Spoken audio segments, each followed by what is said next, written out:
आप जब पहली बार भक्ति के मार्ग में आओगे ना, तो आपके सपने में भगवान दर्शन देंगे आपको। आप पहली बार माला जपोगे, पहली बार कथा सुनोगे, तो 2-5 दिन में ही ऐसा लगेगा कि भगवान हम मिल जाएंगे। आपके सपने में दर्शन देते हैं, आपको अच्छा लगता है, और उसके बाद जब मन लग जाता है ना भगवान में, तो वे ठाकुर जी दर्शन नहीं देते। क्यों नहीं देते? यही उनकी परीक्षा है, यही वो कसौटी में कस के देख रहे हैं कि तुम कच्चे हो कि पक्के।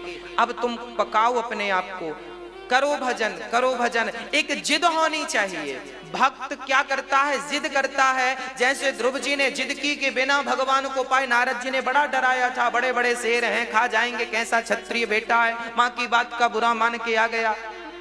हाँ, नारद जी ने बहुत डराया, जंगल खतरनाक है, शेर मार डालेगा। ध्रुव जी ने कहा कल मरने का आज मर जाऊं, पर भगवान को प्राप्त किए बिना अब लौटने की कोई बात नहीं करूंगा। ये जिद जो है भगवान को पाने की, यही जिद भगवान तक पहुंचाती है।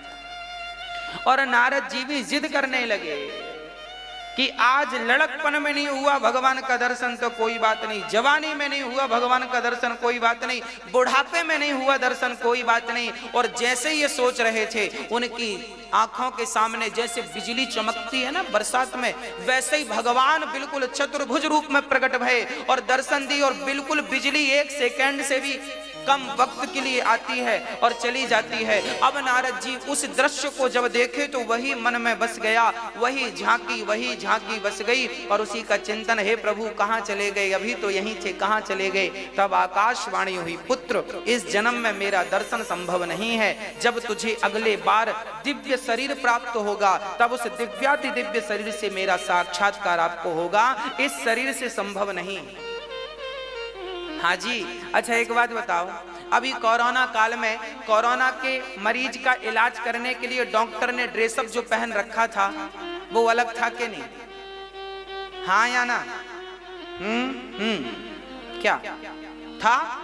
एक पूरा पॉलीथीन के लेयर से ढका, फिर पॉलीथीन के लेयर से ढका, पॉलीथीन का कोट, पॉलीथीन का ये ग्लव्स वगैरह, पांव का जूता, 1 नहीं 2 नहीं 3 नहीं 4 नहीं 5-5 लेयर लगाए थे कि नहीं? हाँ या ना? क्यों लगाए थे? क्योंकि सामान्य इन हाथों से कोरोना के मरीज को पकड़ेंगे तो हमें भी हो जाएगा। बस मेरी माँ, जैसे कोरोना के मरीज के लिए डॉक्टर ने विशेष प्रकार के ड्रेसअप पहन रखी थी, उसी प्रकार से भगवान की प्राप्ति के लिए ये शरीर पर्याप्त नहीं है। भगवान जब अपनी प्राप्ति कराते हैं तो इस शरीर को छोड़कर परमात्मा के दिव्य शरीर प्रदान करते हैं। उस दिव्य शरीर से भगवान का दरस परस संभव है, इस शरीर से संभव नहीं। इसलिए नारद जी को इस जन्म में भगवान की प्राप्ति नहीं हुई, पर अगले बार शरीर पूरा किया भगवत चिंतन करते करते, तो ब्रह्मा के पुत्र तो ऑलरेडी थे, फिर इन्हें नारद जी का शरीर प्राप्त हो गया। श्राप के कारण पतन हुआ, फिर इनको मिल गया, और अब नारद जी अपने पिताजी से दूरी बना के रखते हैं। ज्यादा भगवान नारायण के घर जाते हैं, पिताजी के घर कम जाते हैं। इनको पता पिताजी का स्वभाव, फिर श्राप राप दे दें तो फिर जाना पड़े, इसलिए दूर ही रहते हैं भगवान नारायण के पास, क्योंकि वो बढ़िया है।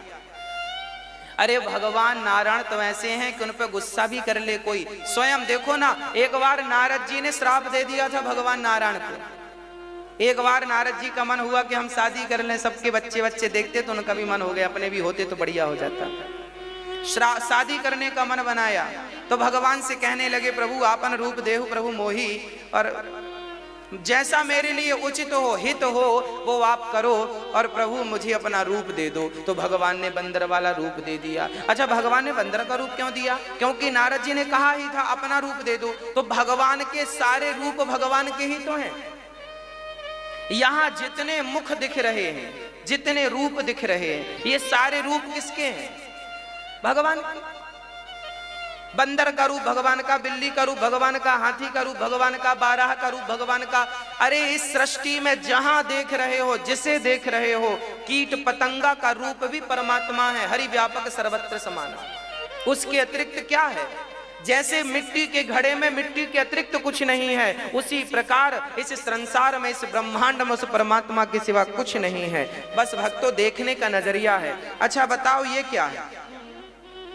बताओ ये क्या है? बोलो जोर से। रुमाल। आपको तो रुमाल दिख रहा है, हमें तो कुछ और दिख रहा है। आप कहेंगे कपड़ा।